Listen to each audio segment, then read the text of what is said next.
Hello, good people. Let us remember some things from archaeology that are not talked about very much. Ernst Muldashev and the Forbidden Secrets of Tibet, the Archive of Humanity, the City of the Gods, and the Sleeping Guardians of the Ancient World. While official history continues to tell us that human civilization developed gradually from primitive societies into the modern world, over the past few decades researchers have emerged who claim that the true history of humanity is much older, much more complex, and possibly deliberately concealed.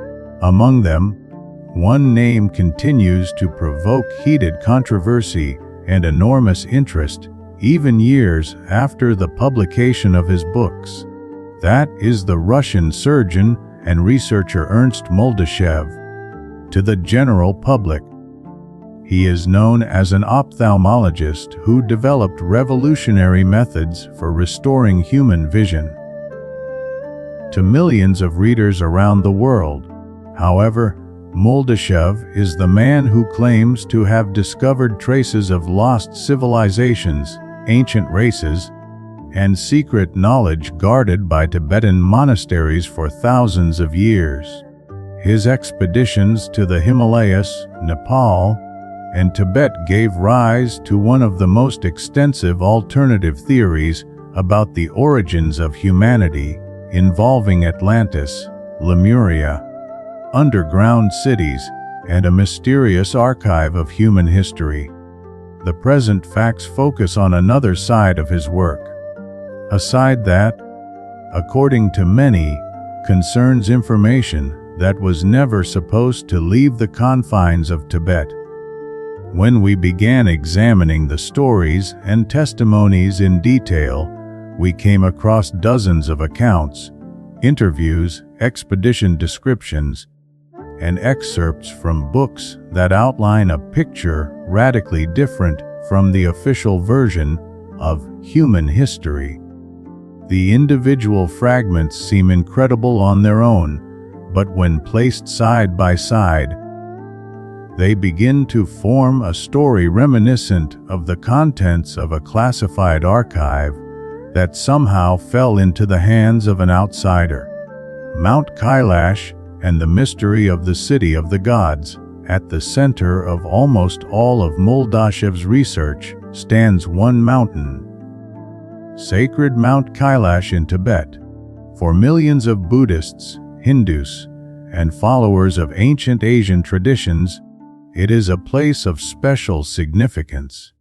For centuries, pilgrims have traveled enormous distances to perform a circumambulation around it.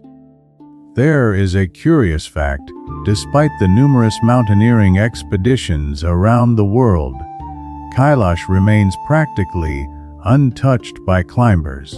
The area is surrounded by numerous prohibitions, legends, and warnings.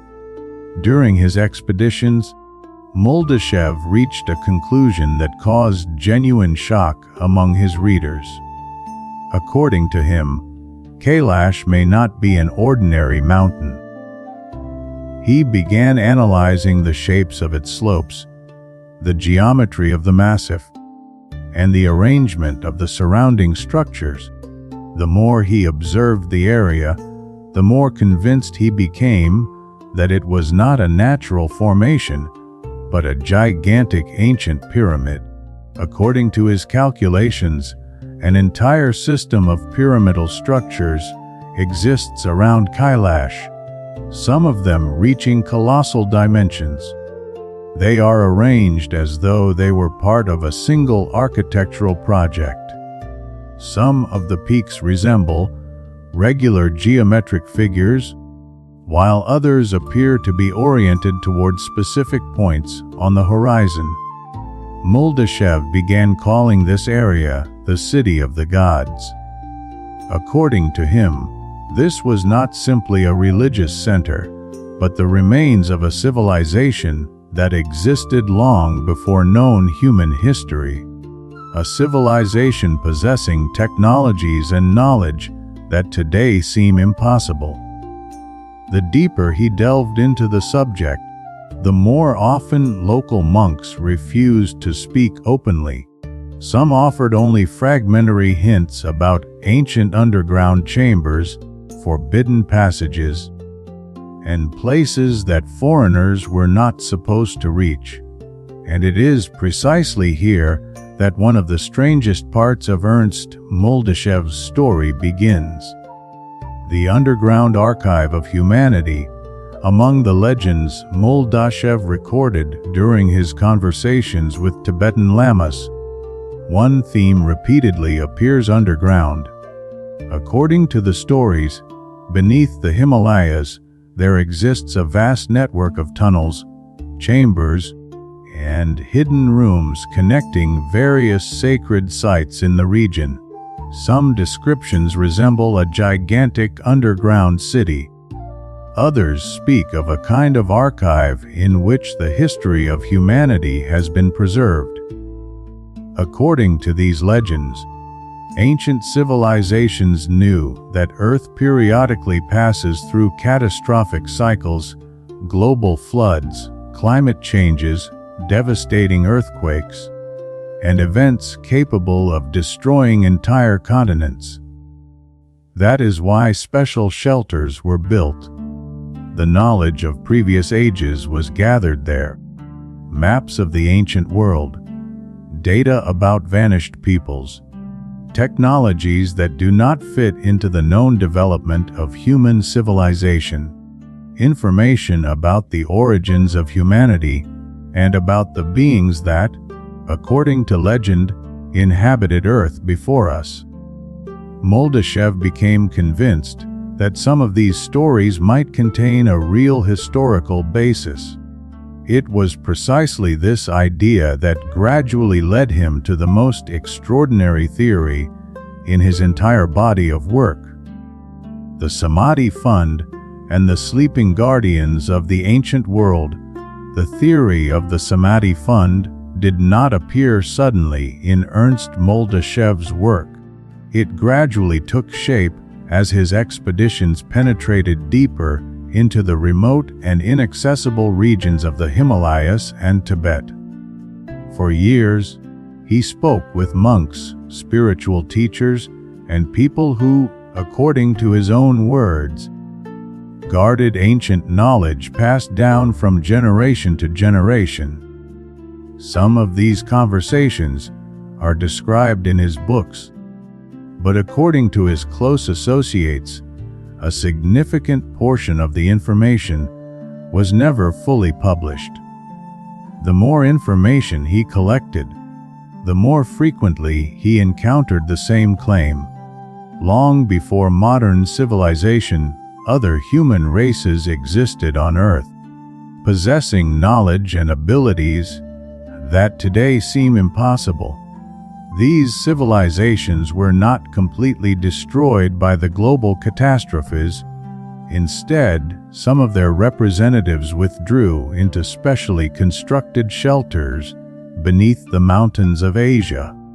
There, they were placed in a state of deep hibernation known in the Tibetan tradition as samadhi. This is where the name Samadhi Fund comes from. According to the stories Muldashev recorded, these beings were not merely historical figures or spiritual teachers. They represented a kind of genetic and intellectual reserve of humanity. If the world were ever destroyed by another global catastrophe, they would become the foundation of the next cycle of civilization. This explains why many ancient legends contain stories of immortal guardians who sleep underground and await a certain moment to return. While reviewing archives of Muldashev's interviews, something curious stands out. He never describes these stories as ordinary myths. On the contrary, in many cases he speaks of them as though he is convinced that a real physical structure lies behind the legends, somewhere beneath the Himalayas.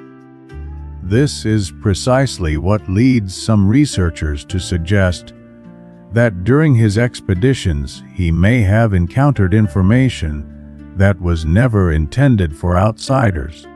During the same period, Muldashev began paying particular attention to a subject that at the time was almost absent from academic circles: the stories of Lemuria and Atlantis. According to his calculations, the history of the human race is many times older than officially believed.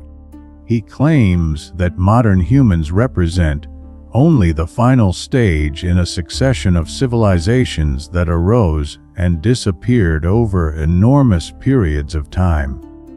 According to him, the Lemurians were the first highly advanced race on Earth. They possessed enormous stature, different physiology, and abilities that we would today classify as paranormal. They were followed by the Atlanteans, who inherited some of this knowledge and built their own global civilization. According to Muldashev's theory, the end of Atlantis was not simply a local disaster, but a planetary catastrophe that left traces across the entire Earth. The survivors began searching for protected regions where they could preserve their knowledge. Thus, their attention turned toward the Himalayas. The high mountains offered natural protection, difficult access, and a stable geological structure. There, complex underground facilities were built, designed to survive for thousands of years. The deeper Muldashev delved into these subjects, the more he began to regard Mount Kailash as a central part of a much larger system. To him, it was not simply a sacred peak. It was a kind of key to the lost history of humanity. During his expeditions, he took numerous photographs and measurements that, according to him, revealed unusual geometry in the mountain massif. Individual slopes appeared as though they had been artificially shaped. Some rocky surfaces resembled enormous slabs created by an intelligent hand. Other formations were positioned at angles that, in his view, were difficult to explain solely through natural processes.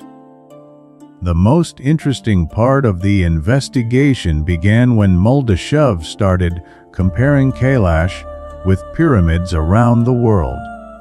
According to his observations, unusual geometric relationships exist between the Egyptian pyramids, ancient structures in South America, megalithic complexes in Asia, and the sacred mountains surrounding Tibet. He suggests that all these sites may be part of a unified system created by a civilization possessing knowledge of the planet's energy. This idea gradually became one of the most discussed aspects of his work. If it is true, it would mean that the ancient world was connected by a global network long before the emergence of known historical states. According to Muldashev, the pyramids were never simply tombs. They performed functions that modern science still does not fully understand.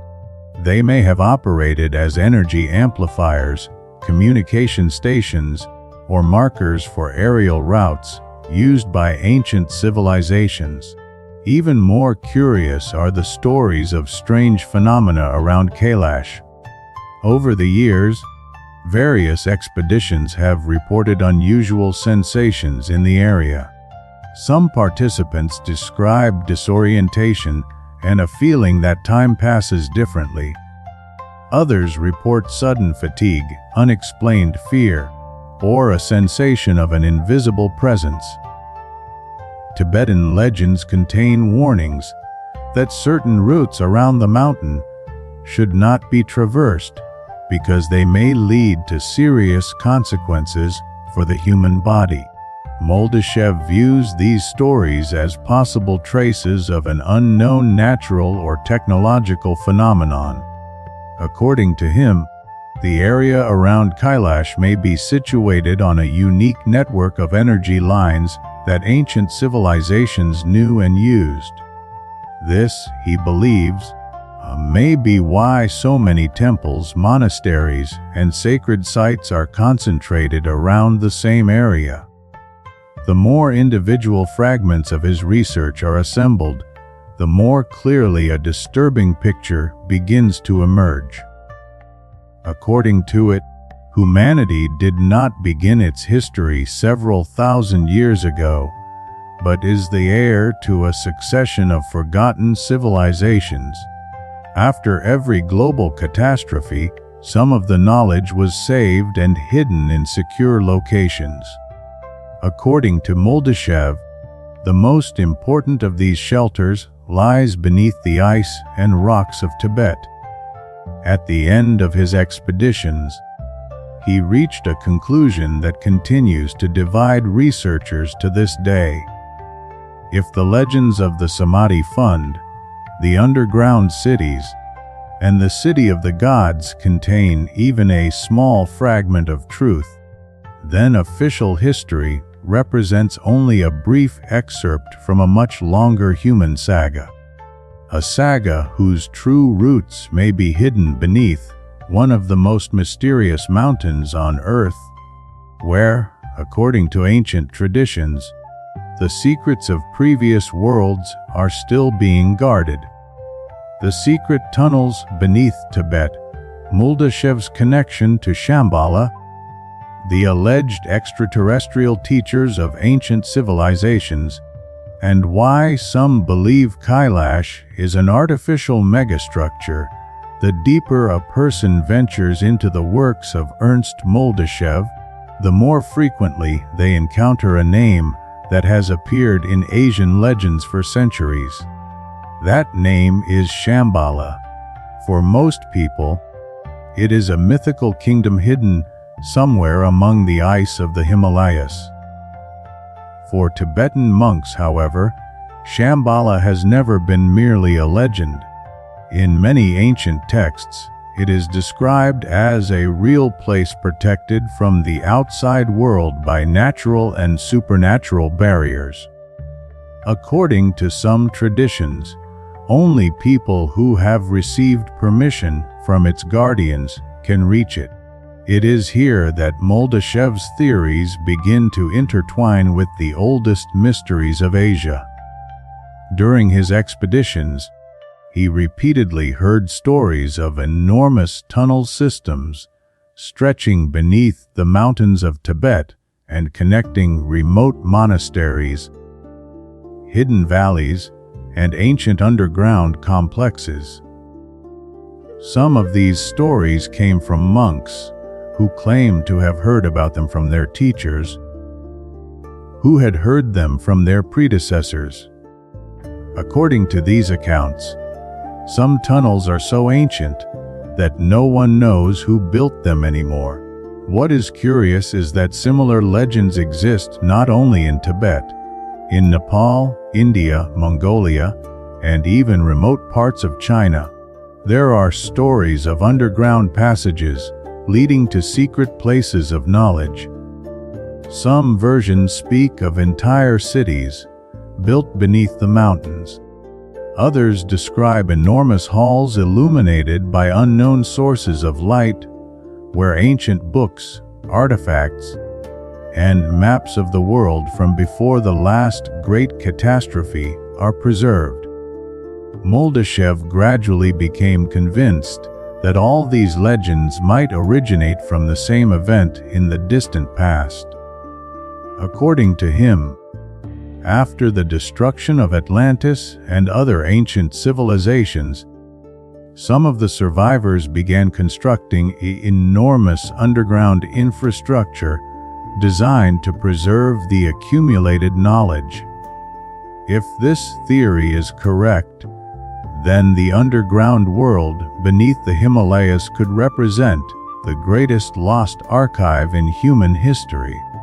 While studying ancient Tibetan texts, Muldashev also came across descriptions of mysterious teachers who, according to legend, appeared in different eras to pass knowledge on to humanity. These beings were not presented as gods in the religious sense of the word. Rather, they were described as bearers of extraordinarily advanced knowledge. They understood the laws of nature, the movement of celestial bodies, the structure of the human body, and the forces governing consciousness. Here begins one of the most intriguing parts of Muldashev's theory. He noticed that similar descriptions appear in civilizations separated by thousands of kilometers and enormous periods of time. Sumerian texts contain mysterious beings who brought knowledge to humanity. In Egypt, there are stories of gods who arrived from elsewhere and taught people construction, medicine, and astronomy. In South America, there are stories of bearded teachers who appeared after great disasters. According to Muldashev, these legends may describe the same beings, whose traces were gradually transformed into mythology. This leads some of his followers to take the theory one step further. If these teachers were not representatives of human civilization, then the question arises, where did they come from? Muldashev's books do not provide a definitive answer, but many believe that he deliberately avoided the most controversial subject: the possibility that some ancient knowledge had an extraterrestrial origin. This hypothesis is reinforced by another of his observations. During his expeditions, he repeatedly compared images from different cultures and noticed strange similarities. Unusually elongated skulls, enormous eyes, specific facial proportions, and figures that are difficult to fit into known human anatomical characteristics. According to traditional history, these are artistic stylizations. According to the alternative view, these images may represent memories of real beings who interacted with ancient peoples. The most interesting aspect of this theory is its connection with Kailash. Muldashev gradually began to regard the sacred mountain not simply as a pyramid, but as a possible center of an enormous system. Some of his followers even suggest that it represents an ancient megastructure built using technologies unavailable to modern humanity. Their arguments are based on the unusual symmetry of certain parts of the massif, the strange geometric relationships between the surrounding peaks, and the fact that the region has remained the subject of mysterious legends for centuries. Particular attention is drawn to stories about the so-called stone mirrors. Muldashev describes gigantic rock formations around Kailash that, according to him, may have served a specific function. Ancient legends claim that these structures can influence time, space, and human perception. Although such ideas may seem fantastic, what is curious is that local traditions warn pilgrims not to spend prolonged periods of time near certain places around the mountain. According to some stories, people who ventured too deeply into the forbidden areas returned profoundly changed. Some appeared older than before. Others spoke of unusual experiences involving lost time or strange visions. Although these cases cannot be independently confirmed, their persistent presence in different accounts leads Muldashev to regard them as part of a larger mystery. At a certain point, his research began pointing toward an idea that changes the entire picture. If Kailash, the underground tunnels, Shambhala, the Samadhi Fund, and the legends of the ancient teachers are indeed connected, then what lies before us is not a series of separate mysteries, but the remains of a unified ancient world, a world that possessed knowledge of nature, consciousness, and the planet's energy at a level that modern civilization has still not reached. Perhaps this is also why the name of Ernst Muldashev continues to generate such strong interest. To his followers, he is not simply a doctor or traveler. He is the man who dared to look beyond the official version of history and collect the fragments of a picture that, in their view, had been concealed for thousands of years. And when all these fragments are placed side by side, a disturbing question begins to emerge. Could humanity's greatest secret be located not in the archives of some government, but deep beneath the mountains of Tibet, where, according to ancient legends, the knowledge of previous worlds is still being guarded?